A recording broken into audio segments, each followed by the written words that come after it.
Welcome in, everyone. I'm the real John, and I'm not gonna lie, things haven't been great the last couple of years. I went into more detail in my State of the Channel video last year, but suffice to say, this video, which was originally slated to be my third anniversary video back in 2024, then my fourth anniversary video last year, after months of trying to make it work, came up fruitless, is now basically a fourth and a half anniversary that is encompassing both the third and fourth anniversary. I tried making new models, I tried doing more with my PNG, but technical difficulties combined with chronic mental and physical health struggles and issues at my day job just made it impossible to finish in time for the anniversaries themselves. But no matter how much life and my own decrepit meat sack with its busted, electrocuted jelly brain may hold me back, I just gotta keep pushing forward. As for this essentially belated third/fourth anniversary, since I celebrated my first anniversary with reading out the then newly added to the public domain Bambi: A Life in the Woods, my second anniversary by making a video about Disney's direct-to-video sequel, Bambi 2, and my 100 subscribers video by covering the 1942 Disney movie, I decided for this anniversary video to cover Felix Salten's written sequel to his original book, Bambi's Children. A quick recap for those who have never read the Felix Salten book. The big parts that stay the same between it and the Disney version are that deer are referred to by royal terms, specifically Prince. Bambi spends a lot of time meeting the various denizens of the forest before learning of the dangerous entity known as He, or Man in the Disney version. Bambi and Feline pair up. Bambi's mentored by an older stag, revealed to be his father. Bambi loses his mother to hunters while still a child during his first winter, and there's a point where Bambi gets shot and has to recover from the wound, though it took a lot longer in the book. What isn't in the book are the memorable characters like Friend Owl, Thumper, and Flower, Sultan instead going for more general names for the side characters that aren't deer. And speaking of which, there are about a half a dozen other deer characters Disney left out, like Feline's brother Gobo, who had this whole arc about man's interference with nature, or the old matriarch Netla, who helped Bambi after his mother died. Not to mention that Sultan does not shy away from the bloodiness of nature and of hunting. The scene where Bambi's mom dies is less like the Disney version and much more like the opening of Saving Private Ryan, but with forest animals. Basically, like with a lot of Disney adaptations, the major beats are still there, but a lot of stuff was either left out or changed. All you really need to know going into Sultan's sequel are that the Screech Owl Bambi befriends that basically became Friend Owl, Friend Hare, who basically became Thumper, and the two fawns Bambi chastises at the end of the first book are his son and daughter, or at least I believe they were implied to be his son and daughter in the first book, since that's a direct parallel to a scene where Bambi's dad chastises him as a kid. But they're all carryovers from the first book. In any case, let's dig into the actual Bambi 2, Bambi's Children by Felix Salten. Our story begins with introductions to Bambi and Feline's children, Gino and Gory. In fact, the first chapter is a bunch of birds telling Feline she spoils them too much, which mirrors the first chapter of the original book, where Bambi's mother spoke extemporaneously to a magpie. Also, there's a very weirdly sensual description of young Bambi's muscles during that bit in the last book, where the hunters were turning the forest into said opening of Saving Private Ryan, which is certainly a choice. Like, it's very descriptive language for how his muscles were looking at that time, and Feline is really into it. And it's not exactly how I would start a kid's book, is all I'm saying. We also get reintroduced to a spin-off character, Perry the Squirrel, who got her own book and Disney adaptation, though that was in live action and had no connection to their version of Bambi. Next, we meet Aunt Rolla and her kids, Bosso and Lana. and it took me until reading the book for this video to realize that when Sultan called the other does aunt, that he didn't literally mean that they were related. Aunt Ina wasn't Bambi's mom's sister in the first book, and Rolla isn't directly related to Feline, as we know her only sibling was Gobo. He's using aunt in the same way most cultures do to refer to close, older female friends of the family. Well, yes, I am on the autism spectrum. How did you guess? In any case, we set up early on that there's a bit of friction between Rolla and Feline, namely because Feline acts a bit haughtier than she did in the previous book, which, I mean, she's hooked up with the title character and new Great Prince of the Forest, so I kind of get it. While Rolla's mate and Basso and Lana's father was shot by a hunter before they were born. As for the kids, they get along as well as Bambi did with Feline and Gobo, and we see that Gino is more cautious and anxious, a bit like Gobo was as a kid, while Gory is more outgoing and boastful, like her mother was. We also see in this short time skip from the end of the last story that Friend Hare has basically developed PTSD from surviving for as long as he has, and is constantly scared of being somebody's meal, even regularly using the phrase cunning and treachery throughout the book, like some kind of vocal tic. He also keeps saying, "Oh, my soul and whiskers," which reminded me of a different Disney animated rabbit. Also, Salten has Bambi do the Batman exit a bunch of times throughout the book, which is kind of fun. I will say one thing this book shares with the first one is that Salten gives everything in the forest a voice, and I mean everything. Like in the previous book, we have moments of the plants themselves speaking, only now it's for whole extended periods, and Gino can hear them and I believe talk with them? Nameless animals of various species will have things to say and then never reappear throughout the book, and while that may be more accurate to reality, it doesn't exactly make for the most compelling storytelling. I'm just saying, there's a reason Disney actually made up and focused on actual characters in their adaptation, rather than just having random animals show up throughout, say one line, and then never be seen again. At least beyond those first two scenes. Oh, speaking of characters, we actually get a few human characters this time. While the last book only showed man through nameless hunters, this book has recurring humans in the form of a gamekeeper whose job it is to maintain the animal's well-being in the lead up to the hunting season and prevent hunting out of season. Given how man, or he as Salton refers to humans, was seen as more of a misunderstood force of nature, it's surprising this time to have a more well-rounded character for humanity. Hell, given everything that Gobo described his experience in the previous book, it's entirely possible that this gamekeeper was the one who helped him survive the winter in that book. Alongside the unnamed gamekeeper, we also have the mayor of a nearby town, whose pet wolf dog starts going feral while the mayor is sick and can't keep him occupied, and a young boy who's the son of a prominent wealthy man and acts as an antagonist in the latter half of the book after the gamekeeper teaches the kid to shoot, and the kid decides he doesn't have to follow the rules of hunting like everybody else. Whatever, I do what I want. Like Gobo, Gory is rescued by a human, the aforementioned gamekeeper, after she's attacked by a fox and injured. The gamekeeper holds her in a pen attached to his house as she heals, where she meets an owl that's kept there as bait for something I've never really heard of before. This method of using an owl to draw out other types of birds to be shot.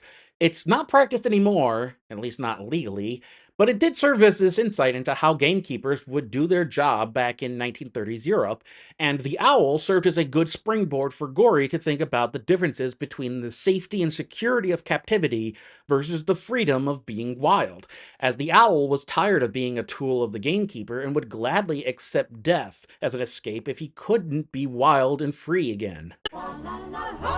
All right, knock it off. We don't need all that tonal whiplash. Before we move on, I did want to share one thing funny I liked during this read through. This passage right here. Right near at hand, a cock crowed. Kikeriki! Another answered from the middle distance, and far away a third. Guri jumped, remembering the pheasant's shattering cry as it flapped from its sleeping place in a forest tree. "What is that?" she asked.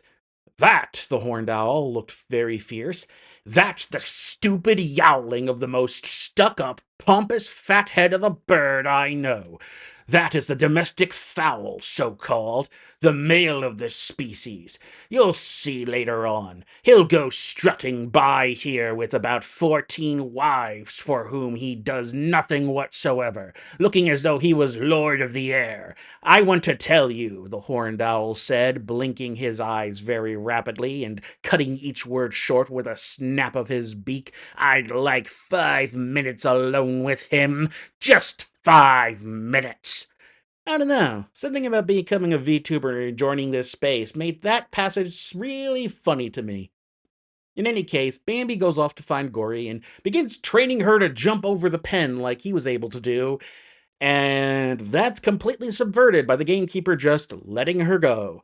No training montage required. He just sees that Bambi's out there, sees that Gory is doing better, and is just like, all right, go on then. And she's free to go. Kind of anticlimactic, but okay. Then, just as soon as Gory is returned home, Bambi does his Batman exit and fucks right off. Every damn time. What's interesting is after that whole ordeal, the next couple of chapters actually deal with Gory suffering a bit from what today we would be describing as PTSD. The whole forest wants to hear her talk about being held captive by man, and while nothing physically traumatic happened to her in captivity, it still messed with her head, and to have so many creatures want her to relive that situation over and over and over again is a lot to ask of a literal child. And yet it's Gory's refusal to regale Rollo, Bassa, Lana? about what happened that drives a wedge further between the two families. Speaking of Basso, he gets caught in a snare with a scene that actually was pretty similar to the one the Bigwig getting caught in a snare from Watership Down. It's not as traumatic as that scene is, but it's an interesting correlation between the two books. And while the other rabbits had to save Bigwig, the gamekeeper returns to help out Basso as the snare was set out of season. And sure enough, the gamekeeper comes upon a poacher and knocks the guy's block off. As winter approaches, the gamekeeper keeps the animals fed before the big hunt, and even takes a cat out that's terrorizing all of the animals of the forest. Now, while the big hunting scene where Bambi's mother was killed was what I call the opening of Saving Private Ryan, but with forest animals, this time around, Bambi and his family hide off in the woods, and we only hear the hunters pass through. And yet, in the course of the hunt, Rolla gets shot in the leg. She survives, but she's handicapped by the wound. What also doesn't help matters is the aforementioned mayor's wolf dog Nero starts showing up in the forest and, left to his own devices, begins reverting back to his more primitive wolf roots and starts hunting the forest animals, not for food, but to just keep himself active and mentally stimulated. So, for sport. Also, for some reason, birds know about algebra and exponents. Not sure what use birds have for the nth degree, but whatever. Eventually, Nero works his way up from squirrels and rabbits to deer, going so far as to chase down Rolla, Basso, and Lana! Rolla is able to divert Nero away from her kids, but inadvertently runs into Feline, Gino, and Gory. With Nero staring them down, Gino instinctively runs off, with Nero right after him. Feline takes this as Rolla putting her son's life at risk, initially thinking she's got Gino killed, and this finally causes the break between the two families. Thankfully, Gino survives thanks to Bambi's intervention. Bambi comes between Gino and Nero and tricks the wolf dog into chasing him instead, culminating in Bambi leaping into a cave on the side of a cliff outside of Nero's reach. Nero got his kill anyway, as an elk happened by the area, and after putting up a good fight, was felled by the increasingly feral wolf dog. After this, Gino is stuck far away from the parts of the woods he's familiar with, and has to spend the night alone, having a nightmare that Nero is coming after Feline and Gory. The next day, two crows he met say his mother was lying somewhere dying, but it turns out it was Rolla, still reeling from her gunshot wound, and the chase that happened yesterday. Gino helps Rolla get back to Basso and Lana as he returns to Feline and Gory, but the rift between the families is there now, and Feline has no interest in bridging that gap. In the meantime, the gamekeeper takes some shotgun ammo with the smallest pellets he has and pops Nero on the rump, sending the wolf dog back home with his tail between his legs.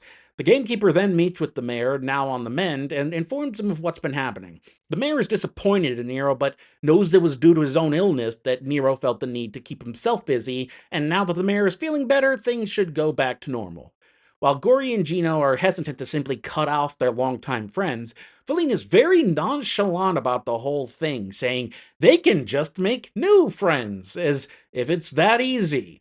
And like they were summoned by Feline saying that, two young bucks about Gino's age show up, saying they lost their mother during the Great Hunt. Their names are Nello and Membo, and Feline just instantly adopts them, and insists they call her mother.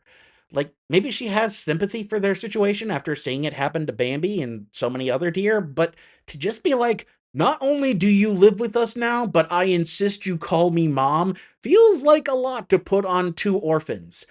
Bambi takes all of this in stride, goes with the whole we're your parents now plan, and even shows the three bucks how to shed the velvet from their budding antlers. Adopting Nello and Membo did not help the rift between the two families, as Basso has become more aggressive towards Gino over the disrespect towards his mother and the appearance of replacement friends in the form of Nello and Membo, starting to challenge Gino to fights that Gino does not want to have, especially after Lana confesses her feelings for him.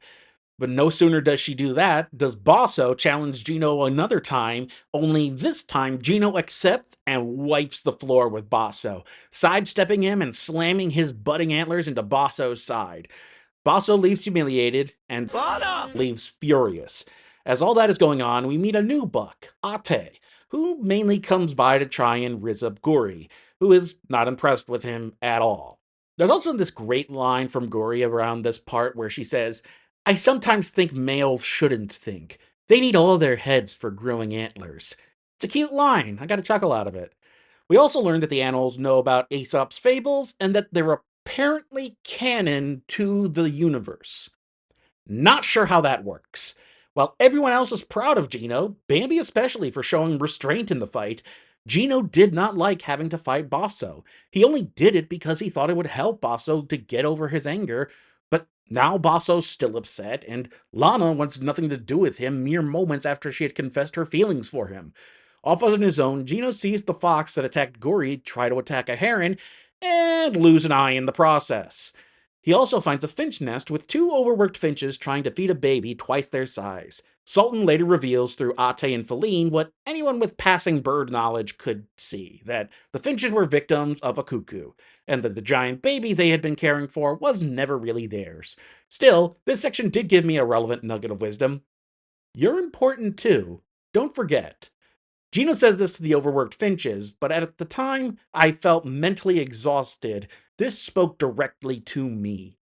Things don't calm down in the forest after Gino and Basso's fight, as between a young boy being taught to shoot by the gamekeeper and the newly dubbed One-Eye the Fox, the denizens of the forest are getting terrorized, particularly Perry the Squirrel.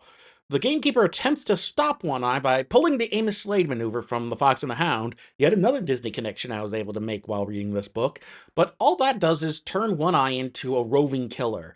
Bambi intervenes and threatens One-Eye? Question mark?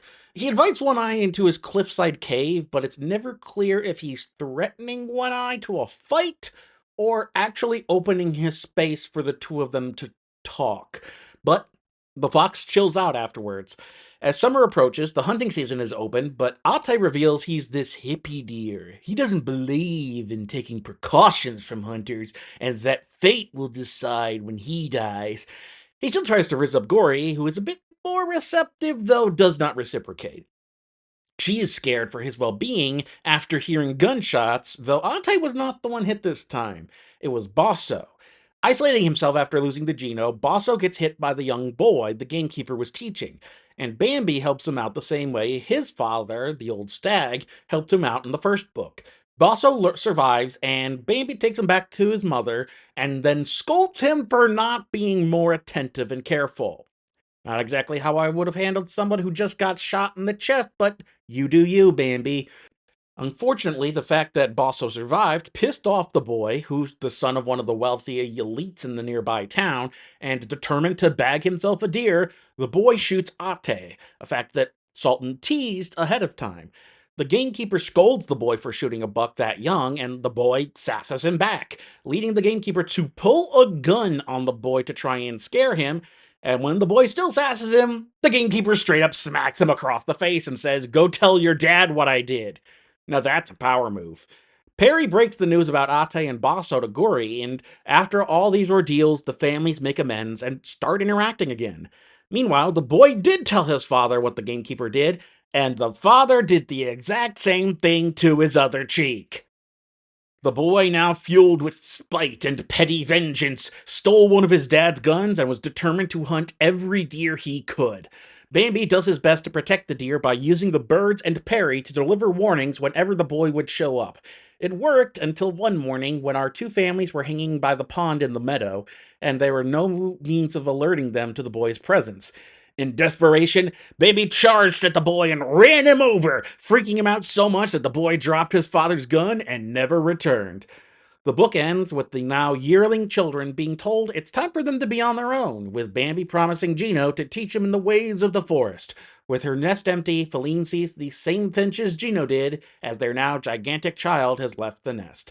And we get this line: they go, and the better they are, the more we miss them. But they must go. That is the fate of all parents. Feline then goes to meet up with Bambi, with the original German version of the book implying she already has another young fawn to raise. While I enjoy Bambi's Children, I do think it suffers more from the many issues I had with the first book. The weird diversions into, like, the plants talking to each other, the countless nameless animal NPCs that get a line and then are never seen again, the sort of lack of a cogent narrative structure. While that may feel more realistic to life in the wild, it's clear that to get a good story out of it, you need to cut away a lot of the chaff and then streamline and then maybe add to it to make it better. That's how Disney handled the first book, and honestly, I could definitely see the plot lines here working in a film, like the gamekeeper's attempts to protect the forest while the animals have to deal with all of the dangers that show up. Bambi struggling to be seen in the same light as his father. The pride goeth before the fall between Feline and Rolla. Gory questioning some of the established norms and mores, and yet seeing how doing so gets Ate killed. There's solid story elements in this book. It's just rough around the edges, is all. I mean, who knows? If the direct to Disney Plus Bambi remake does well enough, we may get an adaptation of this book too. You know, when I say that out loud, I hear how stupid it sounds. In any case, happy 4.5 years of this VTubing nonsense, and hopefully the next anniversary will be able to be out in a timely manner. I just wish I had something extra special lined up to showcase for you all. That's funny. All of a sudden, I don't quite feel myself. Well, I feel alright, and yet I. God damn it, guess I'm a furry now.